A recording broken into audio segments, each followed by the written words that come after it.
The so-called Rose City, carved straight into blood-red cliffs, hidden in the rugged canyons of southern Jordan.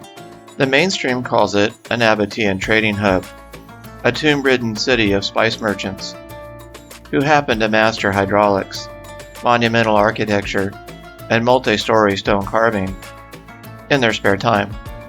That's the narrative. Neat, simple, institutional. But take even a shallow breath inside Petra's shadowy corridors, and something feels off. This doesn't feel like the work of pragmatic traders. It feels ceremonial, intentional, grandiose on a scale that whispers of something more ancient, or more advanced than we've been led to believe. And maybe that's the real story worth carving out. A tomb? Really? Let's start with the treasury, or Al-Khaznah, nearly 130 feet tall, carved top down, flawlessly symmetrical, directly into the cliff face. The official explanation? It's a tomb. Maybe even just a facade. A structure this massive for a single burial? That's like someone building the Eiffel Tower to mark a mailbox. If this were the only one, maybe.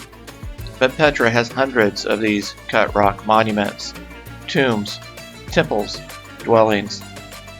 They make you question everything you think you know about ancient craftsmanship. And let's not forget, these weren't assembled from blocks. They were subtracted, carved out of the living rock. No margin for error. Where are the mistakes?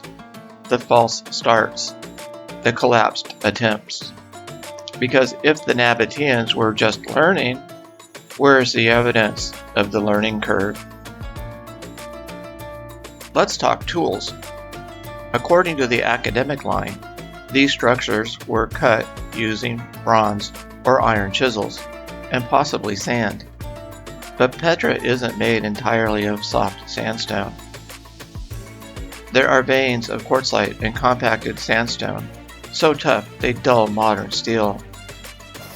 Basically, we have two categories of tools. We have the percussion tools, hammer and chisel, either a hammer or a mallet and chisel.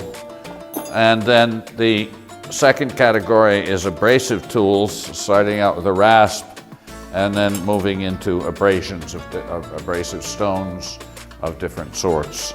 And scrapers are also abrasion tools. And in a certain sense, a drill is also an abrasion tool. So those are the two classifications of tools that we have. And yet, we see no discarded piles of broken chisels. No half-finished carvings where someone said, yeah, this isn't going to work. So what did they actually use?